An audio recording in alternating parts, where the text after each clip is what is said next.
Bismillahirrahmanirrahim. Assalamualaikum warahmatullahi wabarakatuh.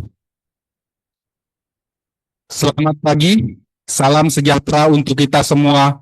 Om Swastiastu, Nama Budaya, salam kebajikan, Rahayu. Sebelum memulai kegiatan sosialisasi kita, marilah kita bersama-sama memanjatkan puji syukur kehadirat Allah Subhanahu wa Ta'ala atas berkat rahmat, hidayah, kesehatan, dan kesempatan kepada kita dapat berkumpul di tempat yang penuh rahmat ini guna mengikuti kegiatan sosialisasi pemberdayaan organisasi kemasyarakatan dalam mewujudkan stabilitas daerah Kalimantan Utara sebagai beranda terdepan negara kesatuan Republik Indonesia. Dan tak lupa pula kita memanjatkan salam dan salawat kepada junjungan kita Nabi besar Muhammad Sallallahu Alaihi Wasallam untuk keluarga dan para sahabat-sahabat ini. Yang terhormat Kepala Badan Kesatuan Bangsa dan Politik Provinsi Kalimantan Utara, yang terhormat Kepala Kesatuan Bangsa dan Politik Kabupaten dan Kota se-Kalimantan Utara, yang terhormat para Ketua Organisasi Kemasyarakatan dan pengurus organisasi kemasyarakatan yang sempat hadir di tempat yang berbahagia ini dan yang hadir secara daring. Yang kami banggakan, para panitia dari Badan Kesatuan Bangsa dan Politik Provinsi Kalimantan Utara,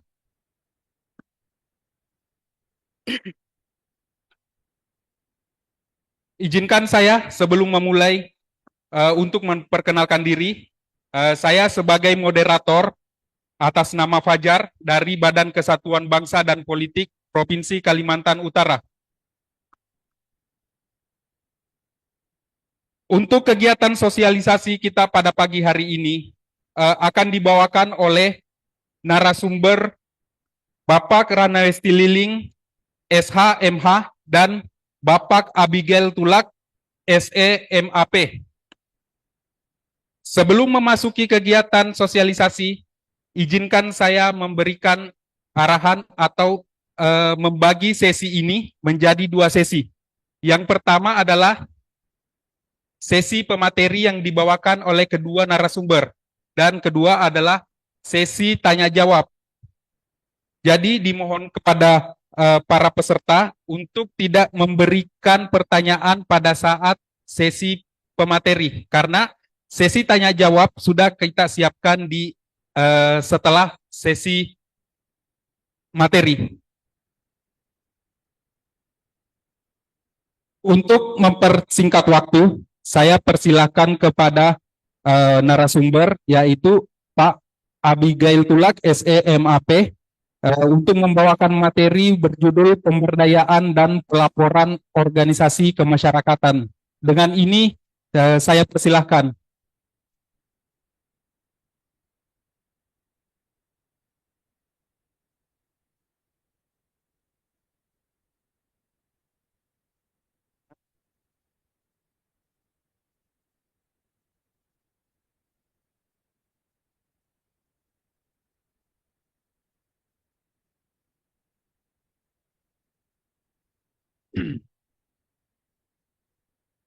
Assalamualaikum warahmatullahi wabarakatuh. Selamat siang Bapak Ibu dari Ketua-Ketua Ormas.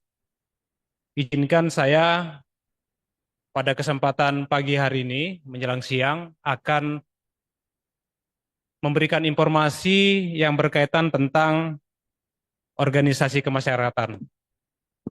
Bapak Ibu yang kami hormati, untuk diketahui bahwa peserta pada kegiatan sosialisasi ini adalah semua pengurus organisasi kemasyarakatan yang ada terdata di Badan Kesbangpol. Mulai dari tahun 2014 sampai 2025.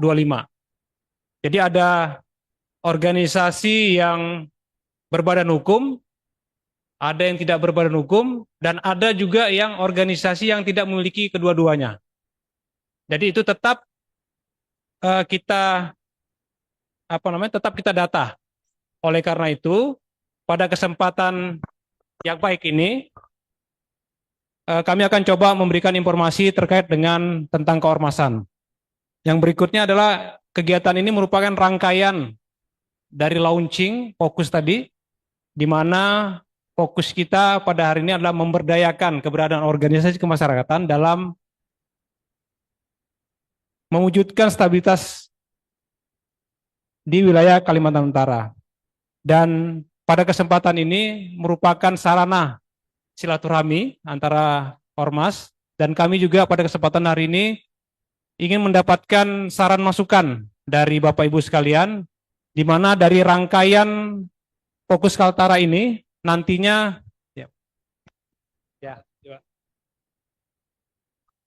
rangkaian dari fokus Kaltara ini nanti kita akan membuatkan rancangan tentang Pergub, peraturan gubernur tentang pemberdayaan organisasi kemasyarakatan.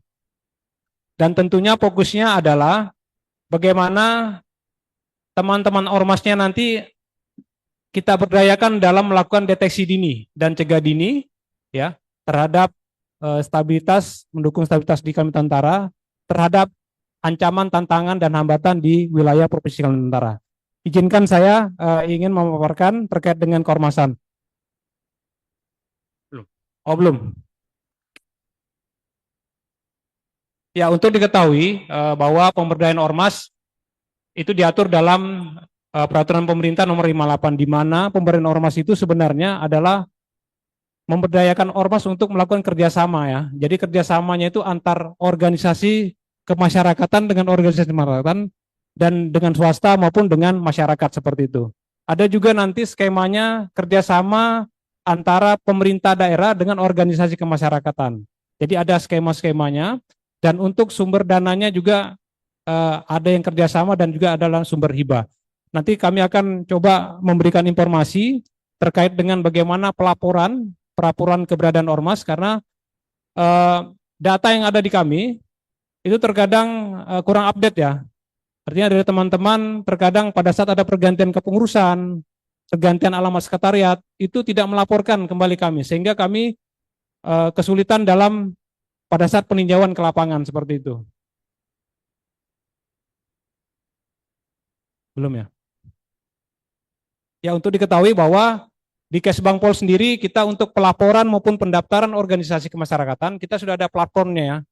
Sebelumnya itu kita ada platform, tapi dengan diluncurkannya fokus Kaltara, nanti teman-teman ormas akan diberikan akses untuk masuk ke dalam web Kesbangpol, di mana nanti dalam web itu akan ada beberapa macam jendela yang bisa kita buka. Salah satunya adalah melaporkan terkait dengan deteksi dini dan cegah dini.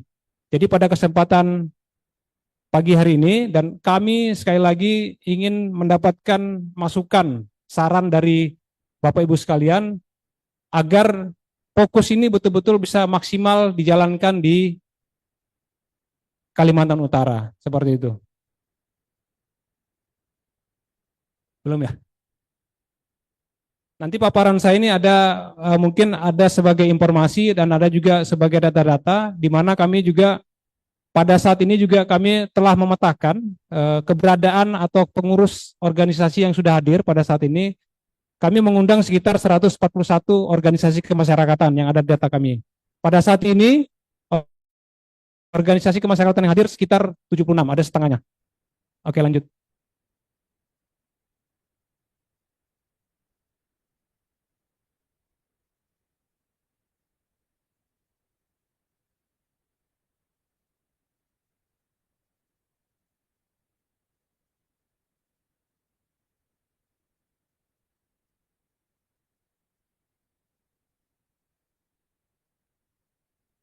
Ya, izin Bapak Ibu, mungkin ini kegiatan launching ini, sosialisasi juga nanti kami setelah dari Tanjung Selor, kami juga akan melakukan kegiatan sosialisasi di rencananya di Kota Tarakan maupun di Kabupaten Nunukan. salah paparan.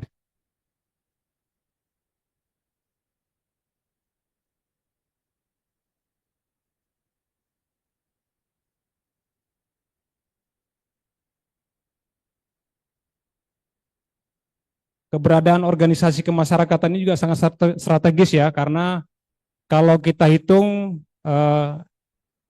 kalau menurut data organisasi kemasyarakatan yang melapor mendaftar ke Kesbangpol itu ada sekitar 300 lebih. 300 lebih kalau dikalikan minimal kita syarat pendirian ormas ada 3. Coba mundur ke belakang. Ya ini. Jadi ini adalah alur jika Bapak Ibu mungkin ada teman dan kerabatnya yang ingin melakukan pendirian organisasi kemasyarakatan. Jadi ini alurnya ya. Yang pertama, pendirian organisasi kemasyarakatan itu minimal ada 3 orang. 3 orang kita sudah bisa bikin organisasi kemasyarakatan, minimal 3 ya.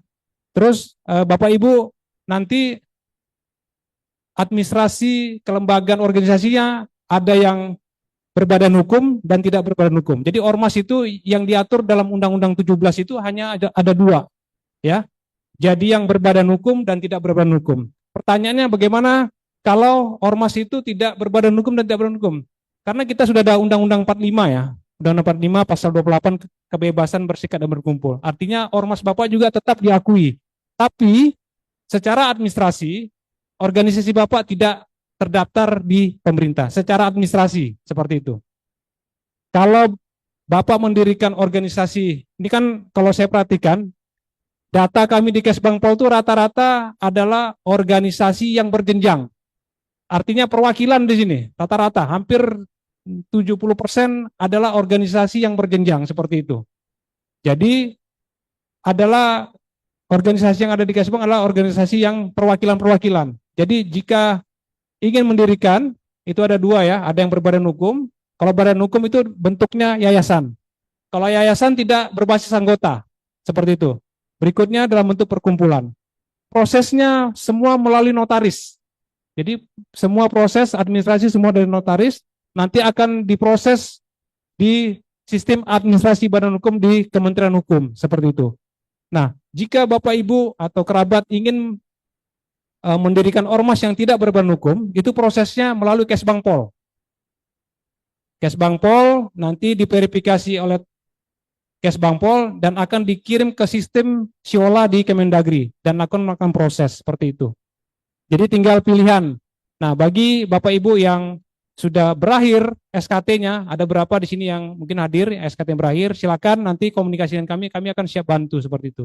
Bedanya kalau yang berbadan hukum kita berbayar. Tapi kalau SKT itu tidak berbayar dan itu hanya 5 tahun seperti itu.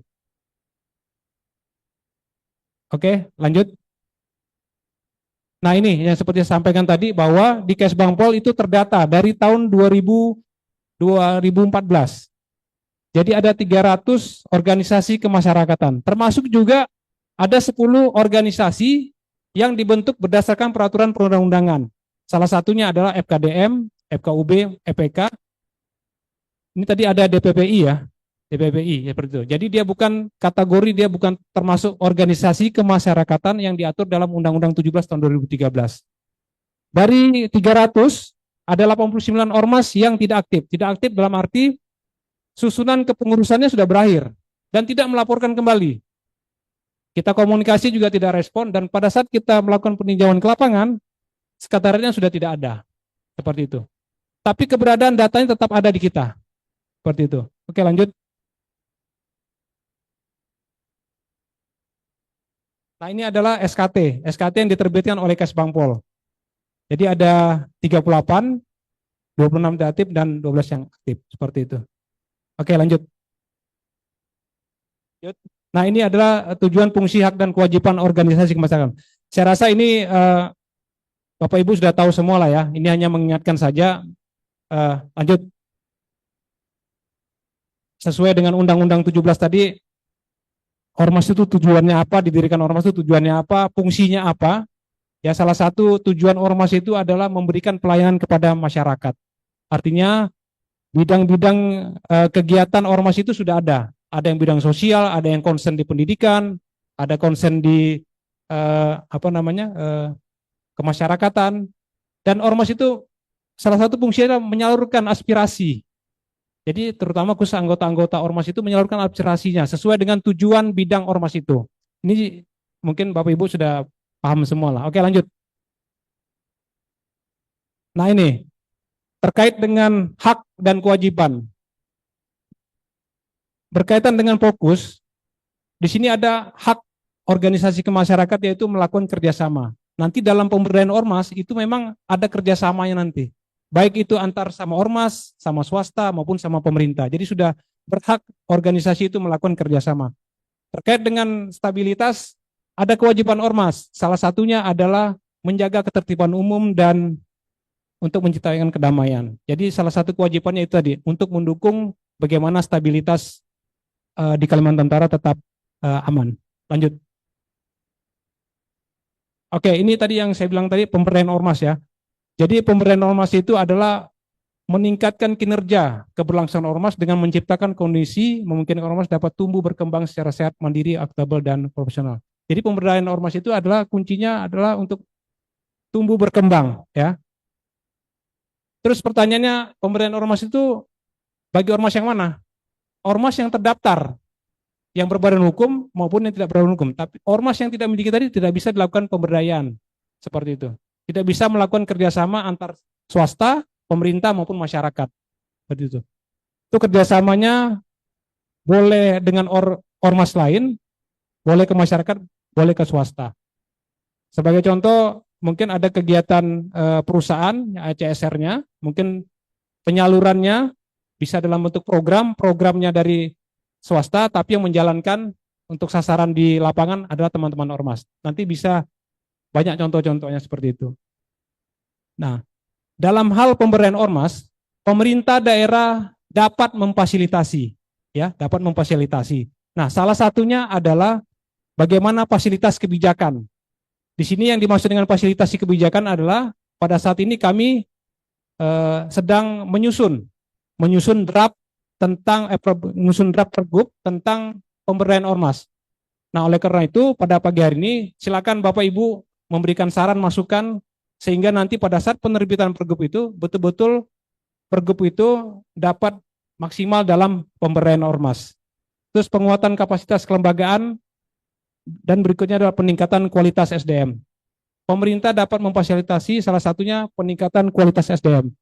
Keberlanjutan dari kegiatan kita ini nanti, terutama objek ormasnya, nanti kita akan juga melakukan pelatihan terkait dengan deteksi dini. Deteksi dini dan cegah dini, di mana nanti ormas-ormas yang kita bertahap ya, tidak mungkin semua langsung kita melakukan pelatihan deteksi dini, nanti kita bertahap. Nanti pelatihan itu akan dilakukan oleh bidang kewaspadaan nasional ya. Nanti pada saat sesi ini nanti akan dijelaskan apa tuh ATAG, terus potensi konflik di Kalimantan Utara seperti apa, kerawanannya seperti apa. Nanti akan disampaikan paparan berikutnya. Oke, lanjut.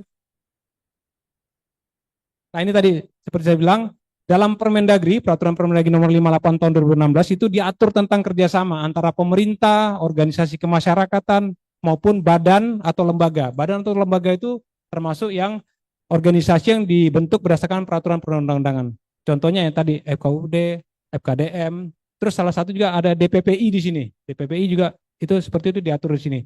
Bagaimana yang meliputi ya itu ormas yang berbadan hukum dan tidak berbadan hukum. Itu yang boleh melakukan kerjasama. Di luar itu belum bisa. Nah, objeknya adalah khusus di Kesbangpol ini terkait dengan penghayatan dan pengamalan ideologi. Terus ada kewaspadaan nasional. Kalau kita kaitkan dengan fokus adalah bagaimana deteksi dini dan cegah dini terhadap ATHG di wilayah Kalimantan Utara. Tahapan untuk kerjasamanya ada tahapan perencanaan persiapan, ada pelaksanaan dan pelaporan. Perencanaan kerjasama itu nanti pada saat Bapak Ibu mengajukan kerjasama seperti apa, nanti kita ada tim verifikasinya. Seperti itu, termasuk dengan anggaran dan sebagainya. Ada pelaksanaan dan pelaporan. Oke, lanjut. Nah, ini mungkin sebagai pengingat saja ya, bahwa organisasi masyarakat itu sesuai dengan Undang-Undang 17 maupun perubahan tahun nomor 16 itu ada larangan-larangan ormas. Oke, lanjut. Ya ini ya, mungkin nanti bisa paparannya bisa di ini. Ini larangannya, ini sanksi administratif. Oke, lanjut. Oke, melakukan tindak permusuhan. Oke, lanjut. Nah, ini. Jadi ormas yang melanggar itu kalau dulu sebelum ada undang-undang itu dia peringatannya 3 kali. Tapi kalau sekarang cukup 1 kali. Pada saat dikasih peringatan 7 hari kerja itu apabila dia tetap melakukan langsung dihentikan kegiatan organisasinya dan tentunya pencabutan surat terdaftar atau badan hukumnya seperti itu. Oke, lanjut. Nah ini tadi yang apa ada pidananya ya, yang melakukan ketertiban umum itu melanggar itu ada pidana. Lanjut. Nah ini pengawasan ormas. Jadi di pengawasan ormas itu ada yang dilakukan internal, ada yang dilakukan oleh masyarakat, ada yang dilakukan oleh pemerintah. Lanjut.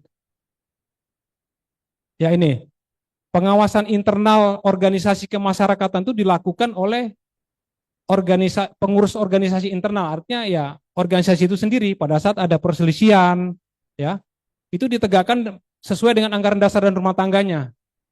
Jadi ada perselisihan ya diselesaikan di internal seperti itu. Itu pengawasannya. Nah, pengawasan eksternal itu dilakukan oleh masyarakat. Jadi pada saat ada ormas yang tanda kutip melakukan tindak mungkin pelanggaran, itu masyarakat bisa melaporkan seperti itu.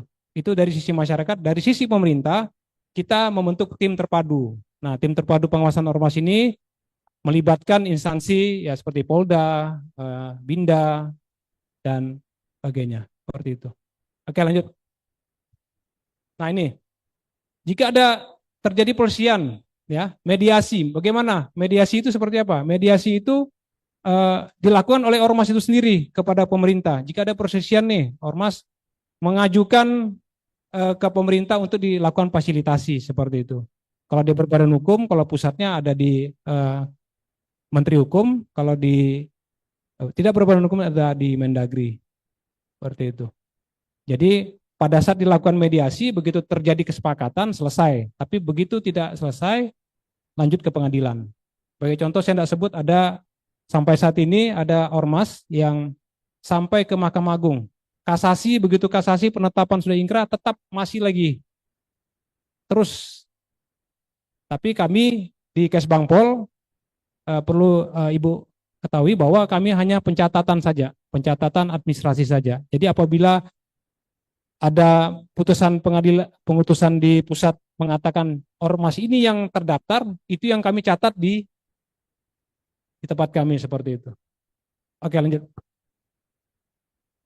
Nah ini nanti untuk pelaporan baik itu melapor ke badan ormas maupun pergantian, ini ada linknya nanti. Salah satunya yang seperti yang kita sebarkan itu ada pelayanan ormas, nanti ini semua terintegrasi ke Fokus Kaltara, seperti itu. Dengan diluncurkannya Fokus Kaltara, maka satu pintu sudah nanti. Jadi untuk pelaporan, pendaftaran, termasuk pelaporan tentang deteksi dini, laporan kegiatan itu sudah ada di Fokus Kaltara. Oke, lanjut. Nah ini, tahun 2025 bulan Juni, kami telah mengirimkan surat kepada semua organisasi kemasyarakatan yang terdaftar di Kesbangpol untuk menyampaikan laporan kegiatan. Laporan kegiatan itu, kegiatan apa yang dilakukan, tempat dan sumber dananya. Sampai saat ini tanggal berapa nih? 28 ya. Tanggal 28 yang kami terima, lanjut. Lanjut, Mas. Nah, ini dari sekian yang ada hanya organisasi ini yang melaporkan kegiatannya kepada kami. Ya. Jadi ini mungkin sebagai apa ya, pengingat saja. Ada yang melaporkan kami tidak ada melaksanakan kegiatan.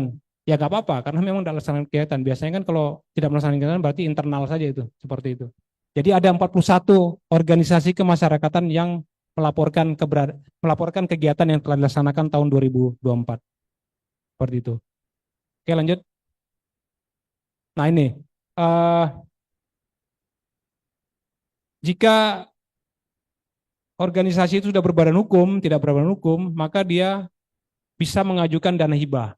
Ya, jadi ini salah satu juga apa ya, pada saat pemeriksaan kami kemarin kami juga harus menyampaikan terkait dengan prosedur, bagaimana prosedur pengusulan dana hibah.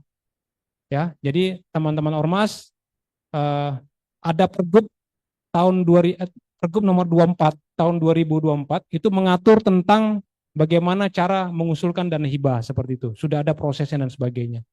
Jadi yang pertama adalah syarat wajib harus berbadan hukum dan tidak berbadan hukum. Itu wajib itu. Ya.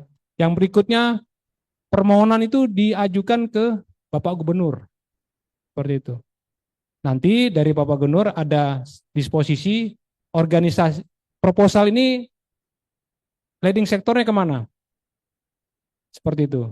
Kami juga sempat melakukan komunikasi dengan teman-teman di instansi terkait ya. Jadi ormas itu semua larinya ke Kesbang. Jadi begitu ada proposal semua ke Kesbang, semua Kesbang. Harusnya dilihat substansi kegiatannya. Jadi kalau semuanya pernah hari itu terkait dengan sampah, masuk Kesbang juga. Ya. Semua di Kesbang. Makanya kami bilang loh, Pak, kalau dari sisi kelembagaannya, verifikasi kelembagaannya, oke. Tinggal komunikasi dengan teman-teman Kesbang. Pak, ini ormasnya terdaftar nggak? Ini ada ininya nggak? Kita bisa memberikan itu, Pak.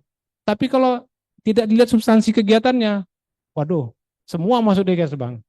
Nah, oleh karena itu, sesuai dengan bidang kegiatan ormas yang ada di Bapak Ibu, silakan nanti bisa mengajukan. Ya. Jadi kalau sudah dia punya berbadan hukum dan tidak berbadan hukum, itu sudah aman, Pak. Seperti itu. Oke, lanjut.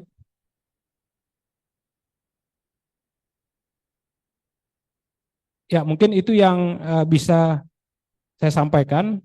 Sekali lagi, kami harapkan dari pertemuan ini, kami mendapatkan masukan ya, masukan, saran, khususnya bagaimana program fokus ini betul-betul bisa dimaksimalkan.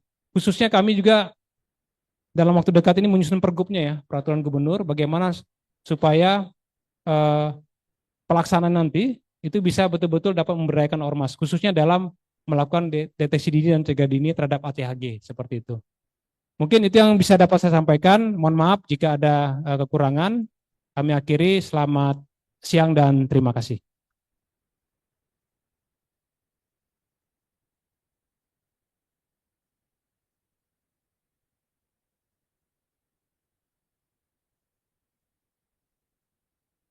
Untuk materi kedua akan dibawakan oleh Ranwesti Liling, SHMH, dengan judul Peran Organisasi Kemasyarakatan dalam Deteksi Dini untuk Mendukung Stabilitas Daerah di Kalimantan Utara.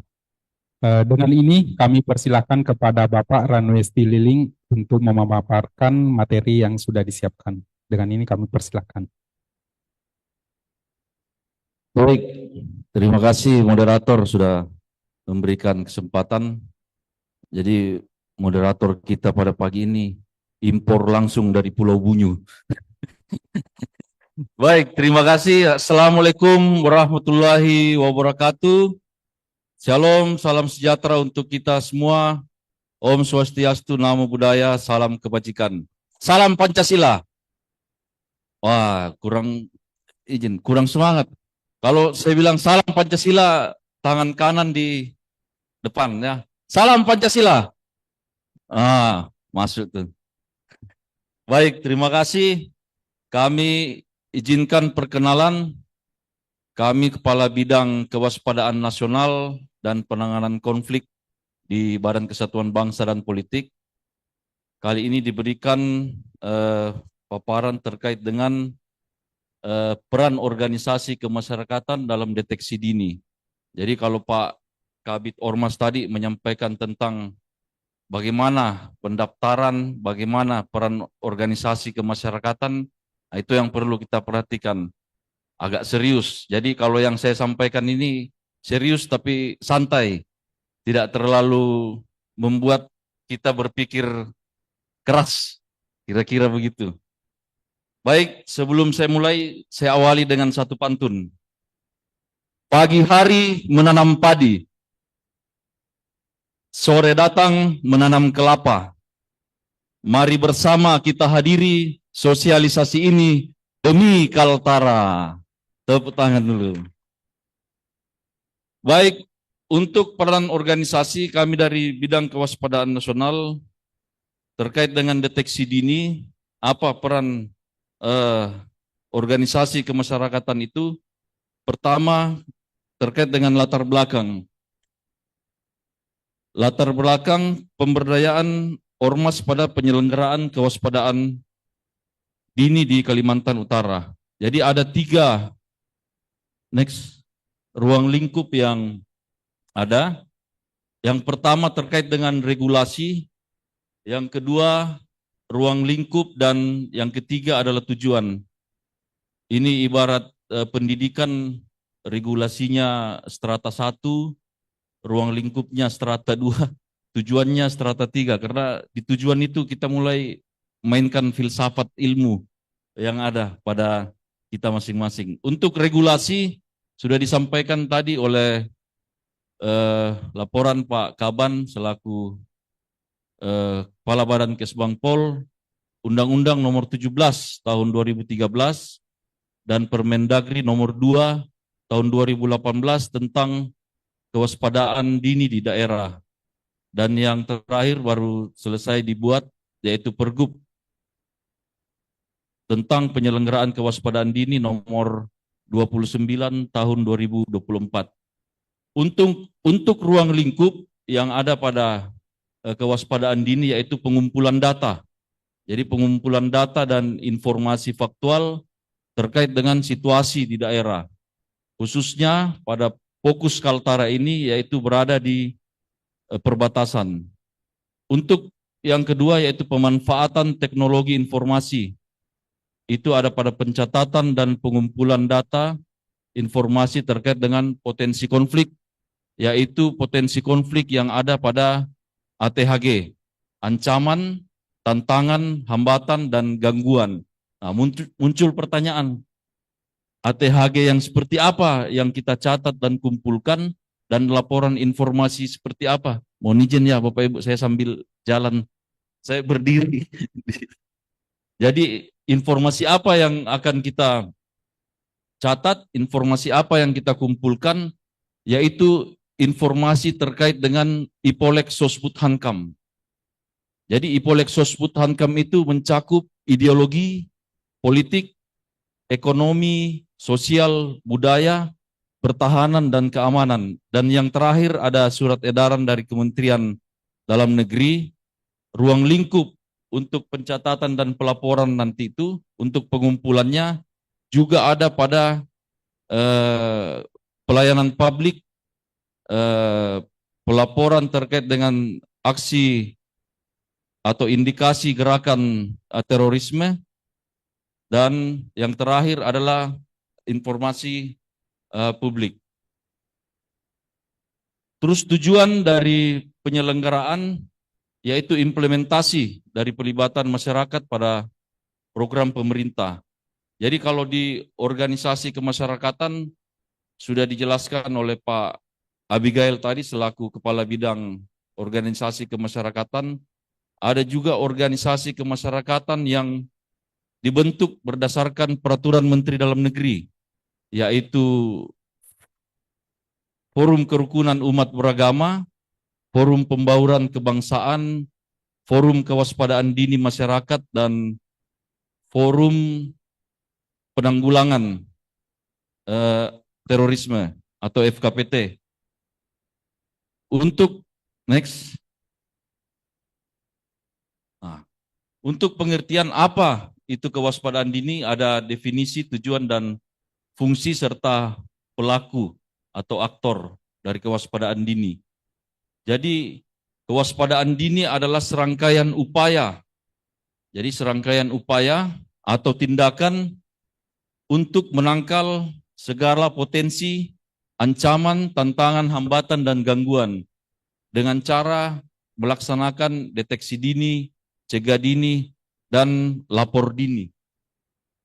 Tujuannya untuk memberikan peringatan untuk mengantisipasi berbagai potensi yang dibentuk ATHG di daerah. Adapun fungsinya yaitu untuk meningkatkan, jadi untuk meningkatkan peran pemerintah dan partisipasi masyarakat untuk memelihara stabilitas keamanan. Jadi stabilitas keamanan dan ketertiban umum. Nah, siapa pelaku dari kewaspadaan dini itu? Jadi kewaspadaan dini itu terbagi atas dua pelaku atau aktor. Ada yang dibentuk oleh pemerintah dan ada yang dibentuk oleh masyarakat. Jadi kalau yang dibentuk oleh pemerintah itu namanya tim kewaspadaan dini pemerintah Provinsi Kalimantan Utara, yang dibentuk oleh masyarakat itu forum kewaspadaan dini masyarakat. Disitulah tempat kita mengumpulkan semua laporan atau semua data, semua penyampaian yang ada atau situasi yang terjadi di masyarakat. Contoh hari ini ya, ada aksi secara nasional yang disampaikan dari pusat terkait dengan aksi damai yang dilakukan oleh Partai Buruh dan Serikat Buruh. Nah, aksi ini, gerakan-gerakan ini disampaikan melalui masyarakat dan melalui aparat keamanan sehingga laporan-laporan semua kita bisa deteksi. Jadi kita deteksi dini, kegiatannya apa saja, terus apakah ada aksi damai atau ada audiensi yang dilakukan dan siapa yang akan menemui aksi-aksi yang akan dilakukan. Next.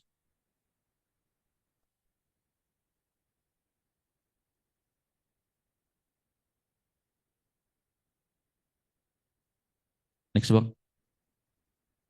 Ya. Jadi deteksi dini, pengumpulan data, informasi ATHG yang terhadap stabilitas di daerah itu meliputi ancaman. Ini yang update yang terjadi pada pekan ini di wilayah kita di Kalimantan Utara, yaitu ancaman, tantangan, hambatan dan gangguan yang berupa narkoba. Ini kita sudah sepakat semua, bahkan dari pusat sudah menyampaikan terkait bahwa narkoba ini adalah kejahatan yang sama-sama kriminal crime dan human trafficking serta radikalisme, intoleransi dan konflik sosial. Jadi untuk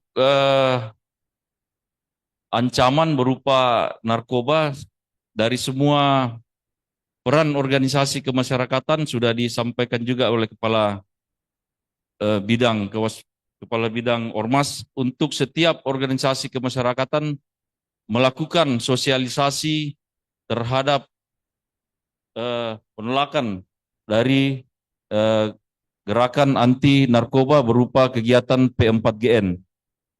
Kemudian untuk tantangan ada bencana alam, non-alam, serta pengerusakan hutan, dan hambatan ada keterbatasan infrastruktur, serta kelangkaan bahan pokok yang terjadi, dan gangguan yang ada yaitu adanya hoax, ujaran kebencian, unjuk rasa yang mengarah ke anarkis, serta adanya kerusuhan massa.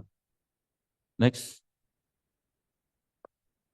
Nah, untuk cegah dini, apa yang masuk dalam cegah dini? Adanya pelaporan suatu ATHG itu menggunakan analisa, yaitu 5W 1H, atau biasa kita sebut SIADBIBAME. Siapa, apa, di mana, bila mana, dan mengapa. Tapi tidak semua unsur harus dipenuhi. Kalau ada laporan untuk ke organisasi kemasyarakatan, SIADBIBAME tidak lengkap, tapi laporannya siapa, apa, di mana, itu bisa kita sampaikan melalui forum kewaspadaan dini yang melingkup atau mengumpulkan data-data laporan dari masyarakat. Lanjut. Untuk peran ormas terkait dengan kewaspadaan dini, yaitu sebagai agen, ya. Jadi yang disampaikan ini adalah deteksi dini yang dilakukan oleh organisasi kemasyarakatan sebagai agen deteksi dini, yaitu berpartisipasi dalam rangka mengumpulkan dan melaporkan potensi ATHG di masyarakat. Data-data yang dilaporkan inilah yang dikelola oleh Forum Kewaspadaan Dini Masyarakat sebagai organisasi yang dibentuk berdasarkan peraturan Menteri Dalam Negeri. Yang kedua, sebagai penyampai informasi. Jadi sebagai penyampai informasi dalam artian meluruskan informasi dalam mencegah hoaks atau provokasi. Jadi yang kita harapkan bagaimana peran serta ormas ini menyampaikan informasi yang betul, menyampaikan informasi yang valid, tidak sebagai provokasi atau malah menyebarkan hoaks. Karena laporan-laporan yang kita terima ini akan kita kelola bersama dan juga dicek langsung bersama dengan komite atau Kominda, Komite Intelijen Daerah. Dari laporan-laporan yang dikelola, yang awalnya dari masyarakat itu yang kita bahas bersama dengan Komite Intelijen Daerah dan disampaikan kepada user, dalam hal ini kepala daerah. Berikutnya sebagai penjaga kohesi sosial, yaitu sebagai mediator. Jadi sebagai mediator dalam konflik sosial skala kecil agar tidak meluas, dan juga sebagai penguat ketahanan daerah dan membantu aparat dalam menjaga stabilitas dan keamanan di daerah. Lanjut. Wah, ini biar kelihatan juga, biar dikenal sedikit. Lanjut. Sekira terima. Nah, ini ada kalimat yang disampaikan oleh Bapak Direktur Organisasi Kemasyarakatan Pak Budi Arwan, bahwa organisasi kemasyarakatan berperan sebagai wadah bagi warga negara untuk mewujudkan hak-hak tersebut. Jadi organisasi kemasyarakatan dapat menjadi sarana bagi masyarakat untuk menyuarakan kepentingan bersama, berpartisipasi dalam pembangunan mencapai 4 tujuan nasional, dan menjaga stabilitas dan ketertiban di masyarakat. Ini penyampaian dari kami, dari bidang kewaspadaan nasional. Kami berharap ada diskusi nantinya, ada pertanyaan dari Bapak Ibu dari organisasi kemasyarakatan. Demikian dari kami. Jalan-jalan ke Bayangkara, jangan lupa singgah di Salimbatu. Billahi taufik wal hidayah. Assalamualaikum warahmatullahi wabarakatuh. Shalom, Om Santi Santi Santi Om. Namo Buddhaya, salam kebajikan.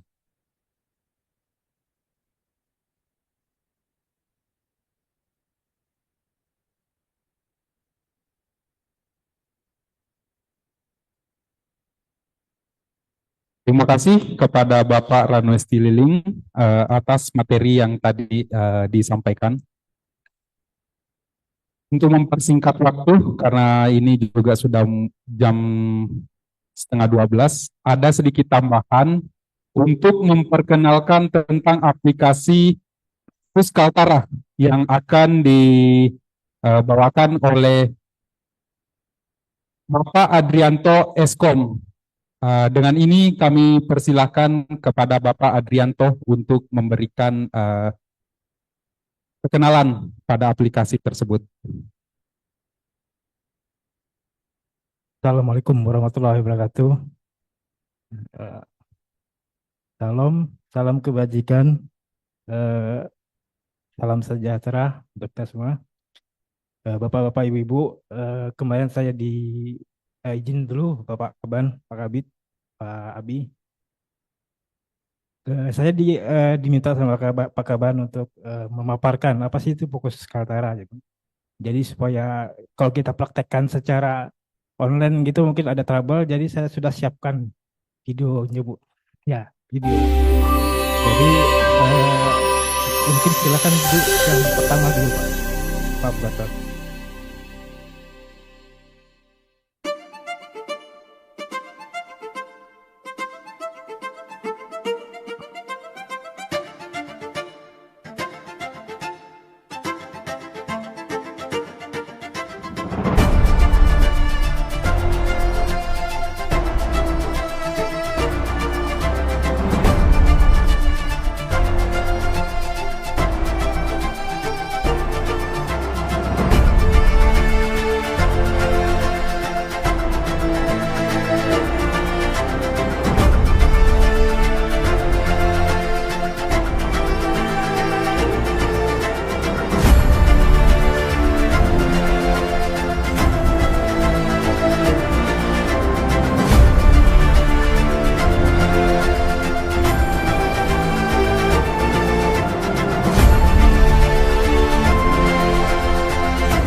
Izin Bapak Ibu, itu permulaannya. Jadi bagaimana kita membuat akun? Eh, jadi diharapkan nanti Bapak Ibu kan sudah punya SKL itu yang sebelumnya, yang masih aktif mungkin. Ini membantu kita juga Bu untuk mendigitalisasi berkas Bapak-bapak Ibu-ibu. Ya, karena kan eh, kita apa yang kita upload itu kebetulan kita punya server sendiri di Kominfo. Jadi harapannya sampai kapanpun data itu masih ada gitu. Jadi kalau Ibu mendaftar terus mengulang kembali, mengupload kembali dokumen-dokumen Ibu yang insya Allah tidak hilang gitu. Juga membantu kita mendigitalisasi berkas-berkas yang kita punya, yang Bapak Ibu setorkan kita sebelumnya. Kemudian tadi ada pelaporan, terus ada lapor kegiatan. Nah, mungkin lapor kegiatan ini yang seperti Bapak Abi bilang, itu nanti kita yang sempat juga disampaikan di Pak Gubernur sebelumnya tadi pagi. Jadi kita akan mengukur mana yang ormas yang aktif, mana yang tidak aktif gitu. Jadi mungkin bisa menjadi acuan. Dan harapannya membantu lah. Jadi mungkin Bapak-bapak, Ibu-ibu ya diharapkan nanti setelah pulang dari sini bisa mulai membuka. Jadi kalau tidak dibuka nanti tidak tahu. Coba dibuka, didaftarkan akunnya, nanti sambil saya cari berkasnya gitu Bu. Kemudian tadi itu adalah pendaftaran. Kalau pendaftaran itu mungkin bisa lihat di website. Untuk ada pendaftaran kan agak panjang videonya. Jadi saya sampaikan yang pelaporan saja. Nah, kemudian yang inti dari fokus Kaltara ini kan pemberdayaan ormas. Nah, ini kita ada satu lagi video bagaimana sih pemberdayaan ormas di fokus Kaltara. Mungkin ini caranya. Silakan Mas, satu lagi. Kewaspadaan dini adalah serangkaian tindakan yang dilakukan secara terencana, terarah, dan terpadu untuk melakukan pendeteksian dini, pencegahan dini, dan penanggulangan dini terhadap ancaman, tantangan, hambatan, dan gangguan atau ATHG di daerah. Kewaspadaan dini meliputi pendeteksian dini, pencegahan dini, dan penanggulangan dini. Kegiatan pendeteksian dini merupakan upaya untuk mengumpulkan data dan informasi mengenai peristiwa aktual di daerah berupa potensi ATHG terkait ideologi, politik, ekonomi, sosial, budaya, pertahanan, dan keamanan di daerah. Keberagaman etnis dan kondisi geopolitik sebagai daerah perbatasan merupakan suatu tantangan bagi pemerintah Provinsi Kalimantan Utara dalam penyelenggaraan kewaspadaan dini. Untuk itu, diperlukan peran aktif masyarakat dalam hal ini, ormas terkait pendeteksian dini potensi ATHG di wilayah Kaltara untuk mewujudkan stabilitas daerah Kalimantan Utara sebagai beranda depan NKRI.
Ini yang dia tadi bilang Pak Rano di Proxetwood, ini kita pilih hambatan.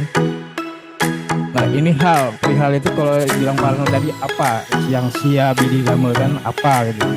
Representasinya di perihalnya Bu. Lokasi,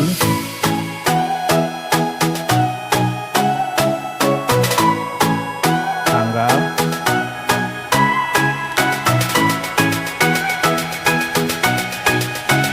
kejadian.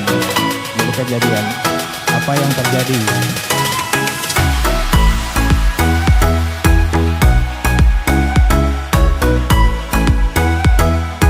Dan terakhir sumber informasi itu dalam bilang Pak Rano tadi ya siapa yang terlibat, siapa yang masuk dalamnya. Lalu langsung dipilih. Maka itu nanti ada notifikasi ke WA Bapak Ibu. Nah, nanti kita di akun admin nanti menarik.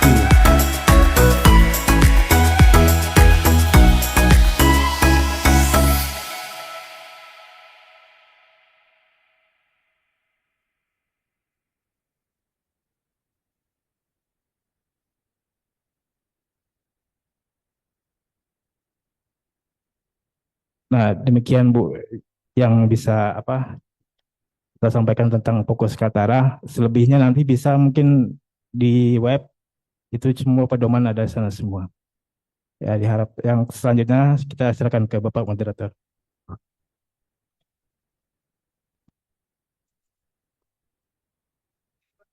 Kedua jangan. Nanti aja biar dulu.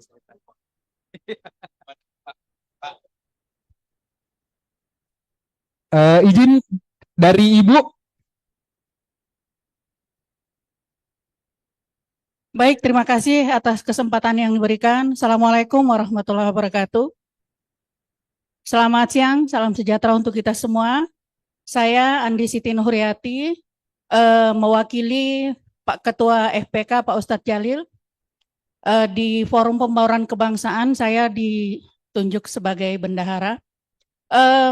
Mempertanyakan data ini juga, Mas Fajar, karena kami tidak tahu apakah memang dari Kesbang itu ada permintaan untuk menyampaikan laporan kegiatan. Saya berpikirnya bahwa dengan menyerahkan laporan keuangan lengkap, pertanggungjawaban, di situ kan semua sudah ada kegiatannya. Apakah ini sumbernya memang dari sana? Nah, itu yang pertama. Yang kedua, terkait dengan platform Fokus Kaltara. Kita diminta untuk menginput data dan segala macamnya. Apakah itu nanti mengatasnamakan organisasi, atau kalau misalnya memang mengatasnamakan organisasi, apakah ada satu menunjuk operator khusus dari organisasi untuk melakukan penginputan data segala macamnya? Kemudian yang kedua masih terkait dengan platform Fokus Kaltara ini, sejauh mana tingkat keamanannya, Mas? Karena ada data-data yang kita masukkan ya, misalnya datanya operator. Di situ ada nomor HP, ada email dan segala macamnya. Sementara kita tahu aplikasi tingkat nasional saja, bertaraf nasional saja, misalnya punya kementerian dan segala macam, bahkan aplikasinya Kominfo sendiri, Komdigi sendiri itu kan bisa dihack. Apalagi aplikasi tingkat provinsi yang punyanya Kesbang misalnya seperti itu. Jadi tingkat keamanannya seperti apa yang membuat kita merasa aman untuk mengupload data-data kita, kemudian menyampaikan informasi seperti itu. Mungkin itu sedikit dari saya. Satu lagi terakhir, kembali ke Pak Kabid, kepastian mengenai lampu hijau dana hibah untuk organisasi, mengingat ini adalah sudah tahapan anggaran perubahan. Tetapi saya nggak tahu kalau organisasi lain sudah dapat info, tapi FPK sampai hari ini belum dapat informasi mengenai apakah ada hibah untuk tahun ini atau tidak. Yang saya tahu bahwa FPK sebagai organisasi plat merah itu setiap tahun pasti dapat. Nah, jadi mohon Pak Kabid, Pak Ahbi, informasi kepastiannya supaya tidur kami tenang, Pak. Baik, terima kasih. Mungkin itu dari saya. Sekian. Assalamualaikum warahmatullahi wabarakatuh. Waalaikumsalam warahmatullahi wabarakatuh. Mohon izin untuk narasumber dapat memberikan jawaban ke Bapak Ahmad terkait dengan laporan yang ada di Fokus Kaltara dan apakah bisa Ormas melaporkan kejadian di Fokus itu dan dapat ditindaklanjuti oleh Kesbang Pol itu sendiri. Terima kasih. Ya, terima kasih Pak Moderator. Izin Pak Kaban, memberikan tanggapan terkait dengan beberapa pertanyaan. Yang pertama dari Pak Ahmad, organisasi, Mahmud, oh Mahmud, ya maaf Pak, dari Ormas Aspirasi Masyarakat. Jadi Pak, data yang ditampilkan ini adalah data organisasi kemasyarakatan yang menyampaikan laporan kegiatan, Pak. Ya, jadi ukurannya apakah dia aktif tidak aktif itu yang masih nanti kita rumuskan seperti apa, Pak. Seperti itu. Untuk sementara kategori aktif dan tidak aktif itu, Pak, kepengurusannya, Pak. Jadi data yang ada di kami sekitar 300 ormas itu, Pak, ada beberapa data yang masa bakti kepengurusannya sudah berakhir, Pak. Jadi itu kami anggap tidak aktif, Pak, seperti itu, Pak. Nah, jadi pentingnya kegiatan kita pada pagi hari ini, Pak, nanti mungkin ini salah satu masukan nanti bagaimana dalam memasukkan dalam peraturan gubernur nanti, Pak. Bagaimana ormas kategori ormas aktif dan tidak aktif. Mungkin slide sebelumnya ya. Mas, izin Mas, slide sebelumnya. Nah ini dasar kami menyampaikan kepada kepengurusan organisasi kemasyarakatan untuk menyampaikan laporan kegiatan, Pak. Jadi data yang kami kirim adalah data yang terdata di Kesbangpol. Jadi memang beberapa data yang sudah ada di kami itu memang terkadang ada kepengurusan yang sudah berakhir atau nomor HP-nya sudah bukan kepengurusan itu, Pak. Jadi kami kesulitan. Jadi data yang kami sampaikan adalah nomor HP yang terdata di data kami, Pak, seperti itu. Nah, jadi dari penyampaian kami di tanggal 24 Juni yang masuk laporannya baru ini, Pak. Baru 41 yang baru masuk. Seperti itu. Jadi kami tunggu. Mungkin setelah ini bisa 100 lebih mungkin yang masuk seperti itu. Oke, berikutnya izin yang kedua KSPI ya apa? KSPN. Sebelumnya Pak izin Pak sudah pernah melapor ke Kesbang nggak Pak? Tahun berapa Pak ya? Ada Bu Rani? Ya Pak, terima kasih. Nanti coba kami Pak ya. Yang jelas kami memberikan laporan ini tetap kepada ormas yang ada di data kami Pak, seperti Pak. Nanti terima kasih Pak masukannya, nanti kami cek Pak, kami cek nanti terkait dengan apakah KSPI ada dan sudah kami menyampaikan surat itu kepada pengurus Pak. Nanti kami cek. Terima kasih Pak atas masukannya. Berikutnya dari Ibu Andi ya, EPK. Terkait dengan hibah sampai saat ini prosesnya masih berjalan Bu. Ya, jadi kami tidak bisa memastikan dapat atau tidak seperti itu. Ya, yang pasti di anggaran murni karena kan kita ada efisiensi Bu ya, efisiensi. Jadi anggaran murni satupun ormas baik itu yang ormas murni maupun plat merah belum ada. Semoga di perubahan nanti bisa Bu seperti itu. Dan kami tetap pasti menyampaikan seperti itu. Terus terkait dengan laporan yang seperti saya sampaikan, kalau laporan hibah itu wajib Bu, wajib kita menyampaikan laporan seperti itu. Nah terkait dengan laporan ini adalah laporan kegiatan Bu, kegiatan. Jadi di luar hibah ya silakan saja masukkan di sini laporannya. Mungkin yang pertanyaan lain saya terkait dengan deteksi dini dan platform itu saya serahkan pada narasumber berikutnya. Mungkin itu Pak, lebih kurangnya kami mohon maaf. Terima kasih. Terima kasih kepada Bapak narasumber atas tanggapan yang diberikan kepada peserta. Dan masih ada pertanyaan selanjutnya dari Pak Mahmud tadi mengenai deteksi dini.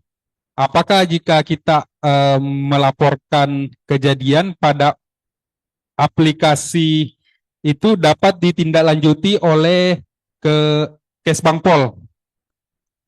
Saya rasa gitu ya Pak pertanyaannya. Siap. Kami persilakan kepada Bapak Rano untuk menanggapi pertanyaan tersebut. Baik, terima kasih, Deng Fajar. Untuk pertanyaan dari Pak Mahmud terkait dengan apakah bisa ditindaklanjuti atau tidak. Yang pertama begini Pak, Badan Kesatuan Bangsa dan Politik itu adalah Sekretaris Komite Intelijen Daerah. Siapa-siapa yang masuk di dalam Komite Intelijen Daerah? 1. Ketuanya adalah Kabinda, Kepala BIN yang tadi hadir bersama kita didampingi oleh beberapa Forkopimda dan juga perwakilan dari instansi masing-masing. 2. Dir Intelkam. 3. Kasih Intel Korem. 4. Pasi Intel Angkatan Udara. 5. Intelijen dari berbagai institusi. Karena intelijen ini ada 3, Pak. Ada intelijen asing, ada intelijen institusi, ada intelijen lepas. Nah, jadi intelijen institusilah yang akan membahas nanti semua yang masuk laporan ke dalam fokus Kaltara itu yang kita bahas ke Komite Intelijen Daerah. Contoh, kemarin kami baru laksanakan rapat Kominda, Komite Intelijen Daerah. Dari Nunukan ada laporan, Pak, sekarang banyak sekali penyelundupan. Penyelundupan. Jadi langsung rapat 2 hari, 3 hari setelah itu kita rapat, kita komunikasikan. Bea Cukai kita undang. Bea Cukai yang punya kewenangan terkait dengan penyelundupan, Kadis Disperindakop, Ibu Aja Asriani menyampaikan apa-apa saja yang potensi. Ada daging, oleh-oleh yang selama ini kita bawa, sepatu. Nah, ini kita bahas di situ. Itu yang kita laporkan ke user. Siapa usernya? Kepala daerah. Nah, jadi Bapak Ibu dari organisasi kemasyarakatan jangan ragu, laporan-laporan yang kita sampaikan ini pasti akan kita bahas dan kita dilakukan pendalaman dulu. Pasti itu. Jadi ini Pak semua, nanti begitu Bapak lapor turun semua, pasukan turun, tag, ambil informasi valid, langsung bahas, selesai itu barang. Oke? Oke, siap. Demikian kami sampaikan. Terima kasih. Billahi taufiq wal hidayah. Assalamualaikum warahmatullahi wabarakatuh. Lanjut, Deng. Siap. Berikutnya pertanyaan dari Ibu Nuryati dari EPK Kaltara, yaitu bagaimana tingkat keamanan aplikasi Fokus Kaltara? Karena ada beberapa data pribadi yang kita upload. Seperti itu ya, Bu? Siap. Mungkin langsung ditanggapi oleh Bapak Adrianto dan ini saya. Ya, terima kasih Pak Fajar. Nah, terima kasih juga untuk Pak Mahmud sama Bapak siapa tuh lupa yang di belakang dari buruh itu ya. Nah, mereka menyampaikan persoalan. Jadi saya tidak perlu apa maksudnya tidak perlu mengungkapkan, sebetulnya sudah terbuka. Ternyata itu persoalan sebelum adanya fokus ternyata. Nah, dengan adanya fokus ini diharapkan tidak ada lagi, karena akan tercatat di server kebetulan servernya di Kominfo, Pak. Kita punya server sendiri itu di Kominfo. Ada space buat kita buat Kesbangpol untuk fokus ini. Nah, diharapkan nanti setelah ini itu tidak ada lagi bapak-bapak dari ormas, oh saya sudah lapor, kok kenapa saya tidak ada. Nah, karena dengan fokus ini sudah tercatat secara digital gitu, Pak. Insya Allah aman. Insya Allah ada. Jadi tidak ada lagi, saya sudah lapor, kok tiba-tiba nama saya tidak ada di dalam list yang sudah melapor gitu, Pak. Khususnya untuk lapor kegiatan, Pak ya. Nah, yang kedua mengenai keamanan. Nah, ini kebetulan nyangkut juga, Bu. Kebetulan saya mantan orang Kominfo, misalnya di Kominfo. Dan kebetulan saya di Kominfo itu 2 tahun menangani masalah keamanan data, keamanan cyber. Nah, kebetulan selama 2 tahun di sana, setahu saya selama 2 tahun di sana itu apa yang kita bangun itu server mereka itu kita kerjasama dengan BSSN, Badan Cyber dan Sandi Negara. Itu kita punya nama alat itu untuk menangkal serangan gitu, Bu. Nah, insya Allah aman lah. Kita percayakan sama Kominfo ya kan, karena pusatnya SPBE ya, atau sistem pelayanan berbasis elektronik itu adanya di Kominfo. Jadi kita kasih support ke Kominfo supaya mereka betul-betul mengamankan aset mereka gitu, khususnya aset digital. Insya Allah aman, Bu. Insya Allah bisa data-data yang Ibu masukkan itu aman lah di dalam server itu, Bu. Mungkin itu yang bisa saya sampaikan, Mas Fajar. Selebihnya saya kasih ke Mas Fajar. Siap. Itulah tadi sesi tanya jawab dari narasumber dan peserta. Saya rasa karena ini sudah menunjukkan pukul 12 lewat, mungkin sebaiknya kita akhiri kegiatan sosialisasi ini. Dan mari kita beri aplaus yang meriah kepada kita semua. Dan terima kasih yang sebesar-besarnya kepada para peserta yang telah mengikuti kegiatan dari mulai pagi hari tadi sampai dengan saat ini. Baik yang ada di lokasi ini maupun yang masih tetap on cam di kamera daring. Mewakili segenap panitia dan rekan-rekan yang bertugas, kami mohon maaf yang sebesar-besarnya apabila ada perkataan dan perbuatan yang tidak sepantasnya kami lakukan. Oh siap. Mungkin penutupan akan langsung dibawakan oleh Bapak Kepala Badan Kesbang Pol Provinsi Kalimantan Utara. Dengan ini kami persilakan kepada Pak Kaban untuk menyampaikan sepatah dua kata sebagai penutup acara sosialisasi kita. Dengan ini saya silakan, Pak.